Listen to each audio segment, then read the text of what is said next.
Welcome back to the channel, team. How's it going? I've missed you. Hey, I hope you're doing fantastic. As always, I hope you're feeling good, and if that's the case, you know what to do. Pass that on, help the next person feel just as good as you are. It's been exactly 1 year since I purchased my E38. Not the first one that I've owned, so I knew exactly what I was getting myself into. But if you're a newer E38 owner, congratulations. If you've been thinking about buying one, then you might be wondering, how much am I going to spend keeping one of these on the road, especially in 2021? Now, with the cold status of this car rising rapidly, the time to buy is now. So, I'm going to break down every single thing I've spent on keeping this car on the road today. Let's go. Oh, step into my office. Have a seat.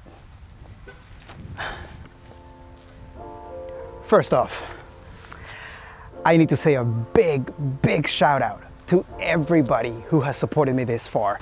Thank you guys for being so kind-hearted and open-minded and for being patient with me.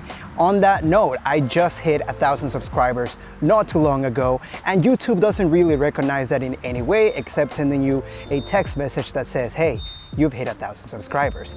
But my wife, being the angel that she is, took it upon herself to make me a 3D printed plaque that resembles the YouTube logo and says congratulations for 1,000 subscribers. So baby, I love you. Thank you so much.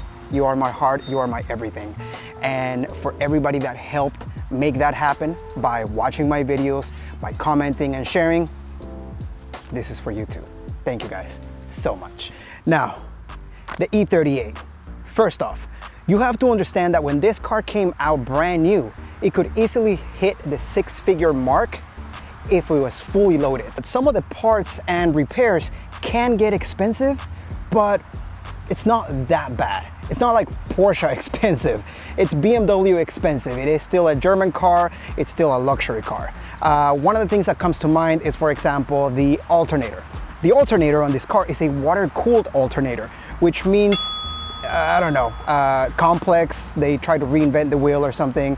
Most of the things that I have in here are going to be labor-free, meaning I do my own labor. I do most of the work on this myself, and I make these videos so that you that owns this car can possibly follow along and save some money by doing it yourself and getting that sense of accomplishment and pride. Lady, there's an entire parking lot. Why would you park right next to me? Am I missing something? I'm gonna be breaking all of this down into 3 categories. First, you're gonna have maintenance and running costs. These are things that for sure you're gonna have to do to your car no matter what. As a matter of fact, no matter what car you drive. Next, there's going to be repairs. These are gonna be things that broke on the car, that can break on these cars, especially with this high mileage. And then lastly, upgrades. These are the things that we do because we love our cars. And also they should be in that order. You should be doing service, then your major repairs, and then your toys and goodies, not the other way around. Don't be that guy. I bought the car back in July of 2020. I paid $4,500 for it. It had 175,000 or so miles. We're gonna start with an oil change. Now, the oil change on these cars is not too expensive if you do it yourself. I bought everything at AutoZone. My oil filter and everything came to, I already tallied it up on my phone, $91.48. I made a video on this, so I'll be linking all the videos that have to do with what I'm talking about that I shot of this car up on the top here. Hey, buddy, what's up? Okay, next I had to do a belt and a pulley job. So one of the pulleys was making a lot of noise and the belts looked kind of cracked. So I decided to just get those done immediately instead of waiting for, well, for everything to just implode on itself.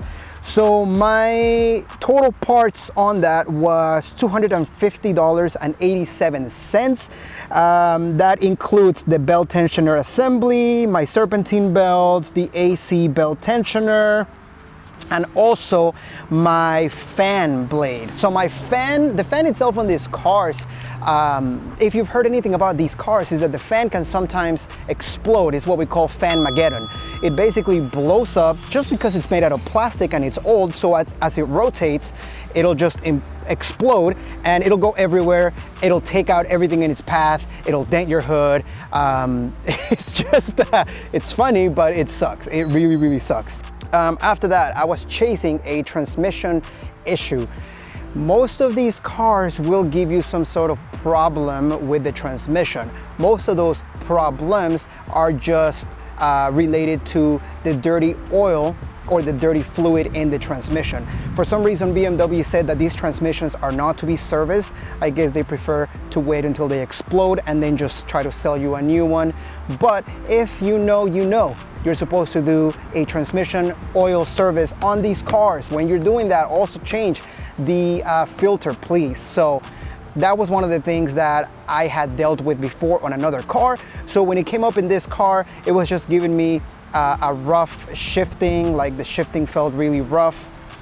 And I know that these cars shift very, very smooth. So I ended up going to Coast Motor Work.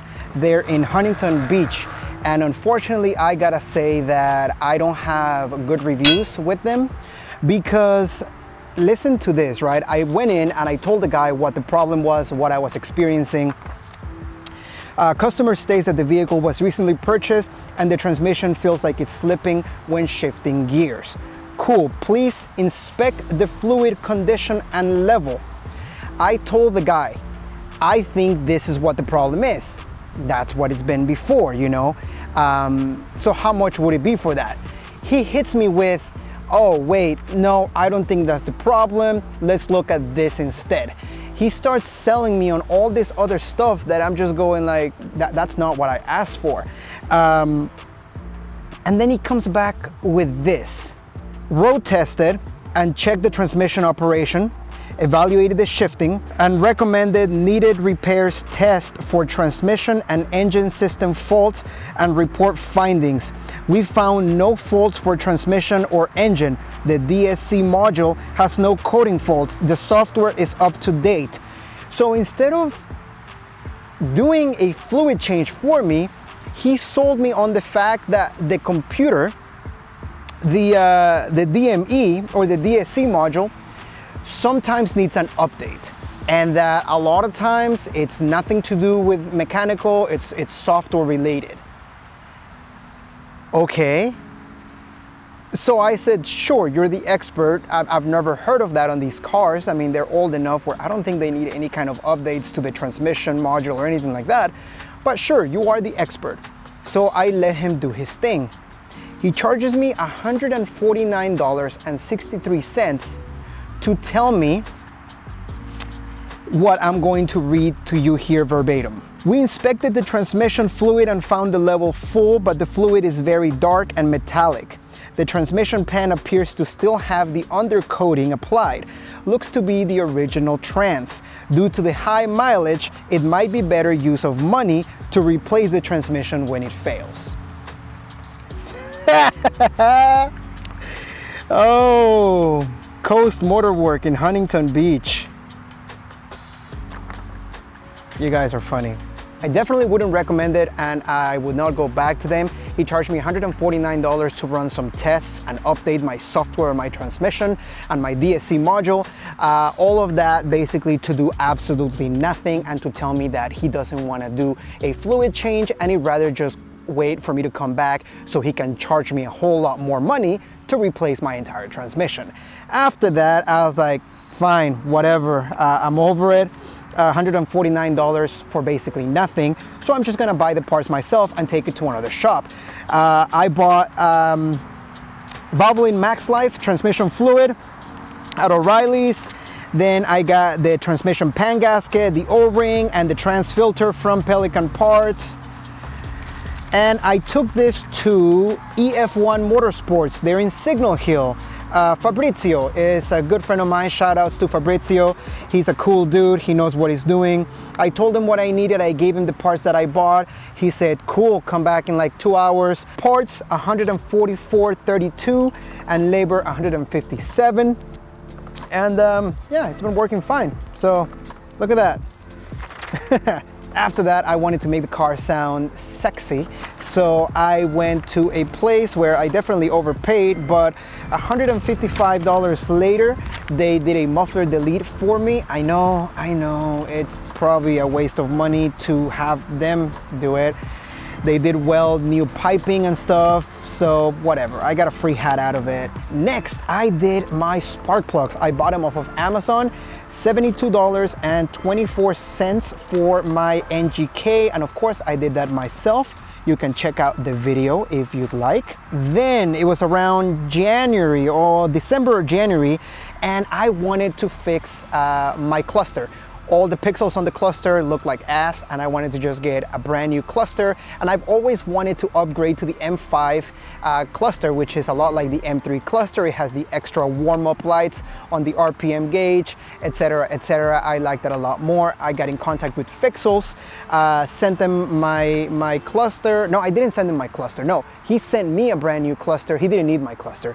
Anyway, after all of that was said and done, and I installed the cluster myself, of course, $650 to fix my missing pixels.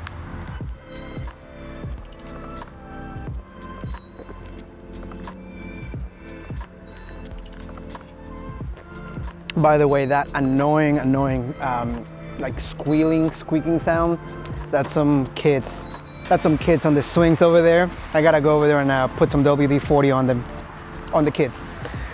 Next, I did the valve cover gasket. Yes, the valve cover gasket was a fun job. I've done it before. Parts, again, no labor on this. Parts were $217.24. I'm putting the valve cover gasket on their running cost and maintenance, because on these V8s, you definitely need to do that job. I don't care if it's been done before. It's done so often by so many different people, and a lot of times it's done wrong, where it's just leaking afterwards. It starts to leak after maybe like 4 months. Around March or April, my car started to smoke a lot upon startup, especially on cold starts. And upon some research, I found out that it possibly could be the CCV, so I had that replaced. They call it the intake manifold rear cover, and it has a gasket as well.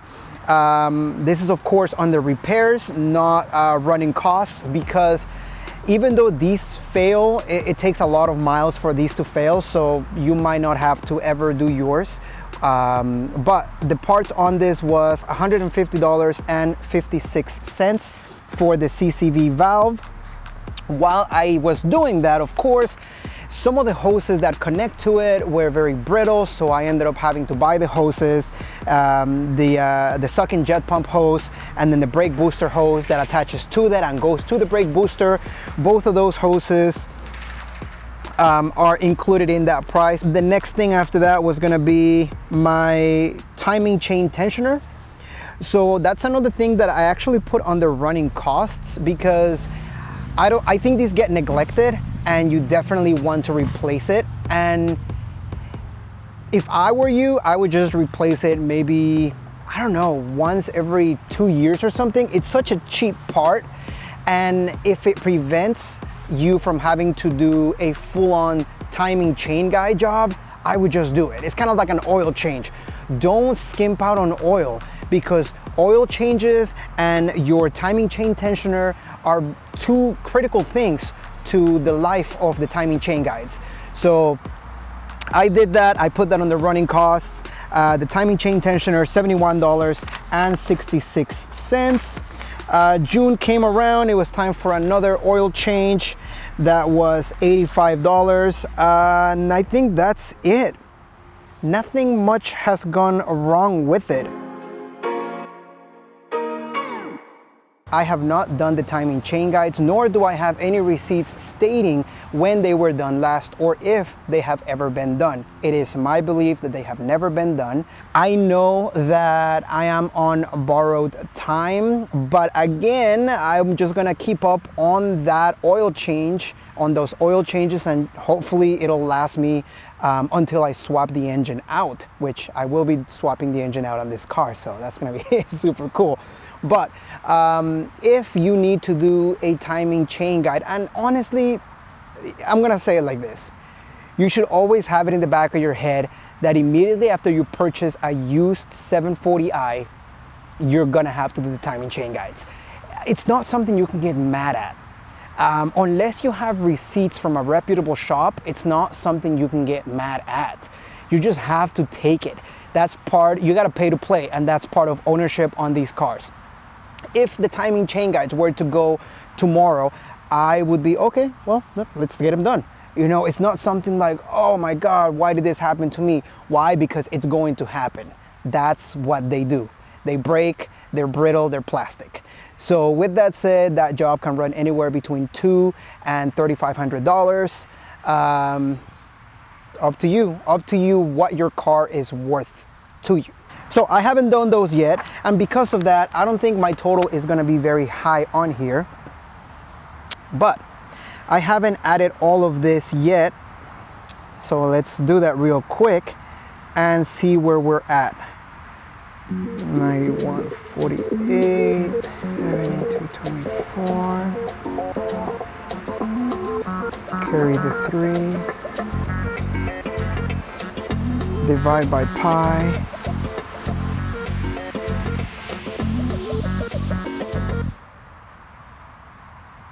My cost of ownership for 1 year of driving this car, and I drove it about 8,500 miles, is $2,195.78. Boom! What's up? What's up? Come at me. What you want, girl? That's not bad. That's not bad. Considering that you could launch a nuclear strike from the back of this car. That's the type of people that bought these cars. You could topple regimes. Probably regimes were toppled from the back of this vehicle, you know. Company mergers happened. $4,500 purchase price plus $2,200. I'm at $6,700 for a car that has been nothing but great for me. I've taken road trips on it. It's been amazing. It's been a great car. Now, the last thing that I want to leave you with, because if you've never owned a BMW V8, especially this car, is gas prices. Now, I know a lot of people don't think that matters, but it does, especially if you live in California with gas prices going up to almost $5. I did the math, and with everything that I've driven, about 8,500 miles in the past year, I've spent about $2,000 in gas. Now, if you add that and you consider that a running cost, now you're talking about $2,000 plus $2,200. That's $4,400 to run this car. And you need gas. You're gonna have to use up gas to drive your car regardless. So, you know, something to think about. The repairs and the upkeep on this car so far has been about the same as the gas that I've put in it.